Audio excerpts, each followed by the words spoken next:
في ظل انشغال الكل بمنتخب مصر ومباراته اللي فاتت مع كاب فيردي والمباراة اللي جاية مع بوتسوانا، بتظهر لنا بعض الأزمات والمشاكل وأخبار مختفية أو مش واصلة للبعض.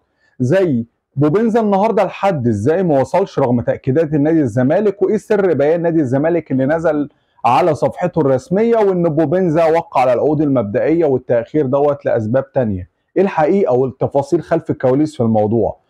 كهربا ورحيله، هل كولر اللي مش عايزه ولا مجلس الإدارة اللي مش عايزه ولا هو اللي مش عايز يكمل؟ القصة فين والمشكلة فين؟ صديق أجولة ليه ما بقاش في بيراميدز رغم ان الكلام والتفاصيل ما بين الناديين خلاص كل حاجة تمت؟ ايه الخلاف؟ ليه الصفقة محدش اعلن عنها لغاية دلوقتي؟ ايه حقيقة نادي الزمالك ودخوله في الصفقة؟ كلام كتير هنطرحه ونتكلم فيه مع بعض، بس قبل ما نبتدي ما تنساش تصلي على خير الأنام سيدنا محمد عليه الصلاة والسلام، تعمل لايك للفيديو وتشير الفيديو لو انت، وتشترك في القناة لو انت مش مشترك عشان يوصلك كل جديد من استوديو الكورة. السلام عليكم ورحمة الله وبركاته. اول حاجة خلونا نبتدي بموضوع موبنزا. بوبنزا باختصار، يعني الموضوع كان فيه تداخل بشكل خلينا نقول دنيء شوية او بشكل غير صريح شوية.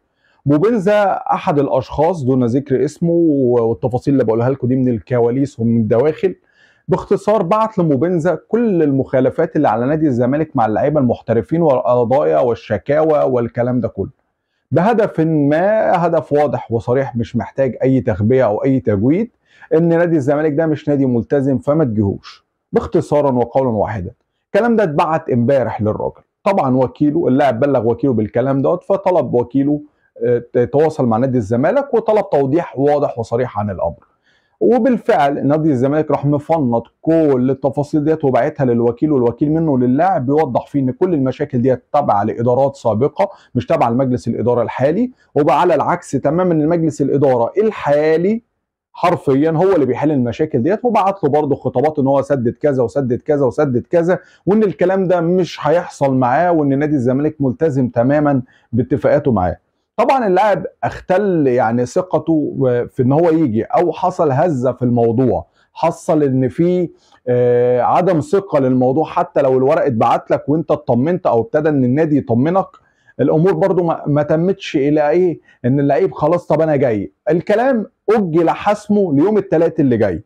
طيب بعد ما الكلام اجل حسمه ليوم الثلاثاء الجاي، في موضوع تشجيعي لبوبنزا اللي هو مكافاه توقيع قيمتها 350 الف دولار يستلمها فور توقيع العقود ويتناول الكشف الطبي مع نادي الزمالك، مما حفز الامور وخلى الراجل عايز يجي او يبقى موجود في نادي الزمالك، ودي حاجه كويسه، ورجحت الكفه ان 80% بوبنزا هيجي ويكمل، وطبقا على الموافقات المبدئيه والتوقيع المسبق بالرغبه او ان هو هينتقل لنادي الزمالك ووصول البطاقه الدوليه. ونادي الزمالك اعلن في بيانه الكلام دوت، اعلن على صفحته طبعا نادي الزمالك ان التاخير لظروف خارجه او لظروف خاصه، وان اللعيب هيجي في خلال 48 ساعه القادمين اللي هو على ميعاد يوم الاربعاء. بمجرد ان بوبنزا اجتاز الكشف الطبي خلاص وقع على العقود، هيتم الاعلان الرسمي عن الصفقه. نادي رابط بوخارست الروماني اللي كان قيل ان اللعيب عنده عرض منه وفي ضغط ان هو يروح له، خلاص الامور بعدت لان المقابل المادي لنادي الزمالك مختلف تماما.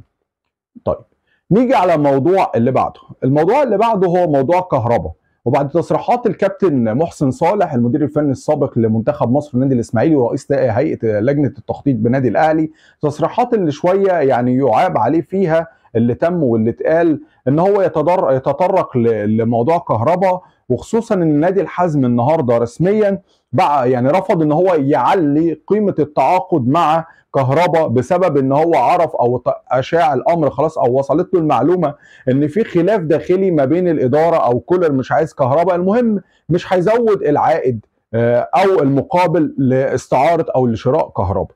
المشكله باختصار كمان تزيد الامور بقى بله. اولا ليه نادي الحزم في الصوره؟ لان نادي الحزم في دوري يلو الدرجه الثانيه السعودي ولسه عندهم وقت للقيد، والقيد لسه ما اتقفلش، فعادي جدا انه يتعاقد مع كهربا.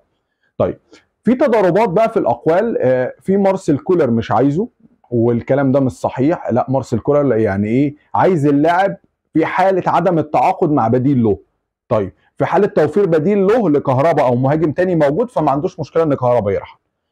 نادي الاهلي او مجلس اداره نادي الاهلي رمى الكره في ملعب كهربا، قال له يا كهربا انت صبرت مع النادي واشتريت النادي، فالقرار قرارك، عايز تكمل احنا نتكلم مع كولر وحضرتك تكمل، او مش عايز تكمل وعايز تحترف والافضل ليك وراحتك في الموضوع ده، برضو احنا معاك في كلا الامرين. فالكرة بقت عند كهربا، وكهربا بطبيعته شويه ان هو ما يقدرش يتخذ قرارات سريعه او حاسمه بسهوله، فبالتالي الكرة اللي لسه في ملعب كهربا ولسه القرار النهائي مع حته ما فيش مهاجم والاسامي اللي لسه بتطرح، المواضيع لسه فيها كتير وتفاصيل كتيره.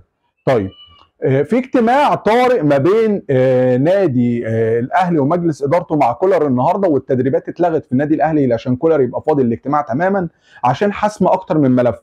كولر جدد رغبته في التعاقد مع محمد علي بن رمضان، وفي كلام مع ستراندبرج السويدي اللي هو مهاجم هاتاي سبورت التركي انه برضه على الطاوله لتدعيم خط هجوم النادي الاهلي، بالاضافه للبابوني وزيكو من زيت على الطاوله برضه، وفي كلام فيهم ان هم ممكن يبقى موجود منهم لاعبين. فالنهارده رسميا النادي الاهلي في اجتماعه المتاخر اللي هيبقى موجود النهارده مع مارسيل كولر هيحسم كل القرارات الخاصه بملف الصفقات. عندك في المقابل نادي الزمالك بتدعيماته القويه جدا جدا جدا في الفتره الاخيره غير بوبنزا، هو دلوقتي في فشل في الصفقه بتاعه بيراميدز مع صديق اوجولا، او نقول ان هي توقفت بسبب رغبه لاعبين عنده ان هم ما يروحوش زي بوبو وزي يوسف اسامه نبيه، لان هم رواتبهم مع بيراميدز غير مناسبه مع سيراميكا كليوباترا، رافضين ان هم يخفضوا الرواتب بتاعتهم، وبالتالي في خلاف في الصفقه وان هي اتعطلت. راح نادي الزمالك دلوقتي ابتدى يتفاوض مع صديق اوجولا مباشره وحسم الامر، وبيتفاوض مع طلبات نادي سيراميكا كليوباترا. طلبات سيراميكا كليوباترا هو الاول عرض نفس فكره اللعيبه، وضم لعيبه من ضمنهم سيف جعفر، ومن ضمنهم ناصر منسي والزناري ولعيب رابع كمان، بس الفكره كلها ان هم طلبوا برضو مبلغ كاش، فبالتالي الصفقه هتحسم بقيمه $1,000,000 يعني حوالي 50 مليون جنيه مصري، مبلغ كبير وبرضه مش قليل على اللاعب او مناسب للاعب، لان اللاعب فارق ومن اولويات جوميز في نادي الزمالك، فصفقه مهمه وتفرق. اعتقد ان نادي الزمالك مع سيراميكا كليوباترا في خلال 48 ساعه في حال تراجع بيراميدز عن الصفقه هتتم لصالح نادي الزمالك، ورجال الاعمال الداعمين على راسهم استاذ ممدوح عباس هيدفعوا المبلغ والموضوع هيخلص، ويبقى صديق اوجولا معاك مع زيزو مع بوبنزا مع عمر فرج، وتدعيمات قويه جدا جدا جدا لنادي الزمالك هتخليه على خط المنافسه بشكل مختلف الموسم الجديد. عندك كمان بيراميدز اعلن التعاقد مع مصطفى حماده من سموحه، واعلن التعاقد مع عبد الرحمن مجدي من الاسماعيلي، وما زالت الصفقات مستمره.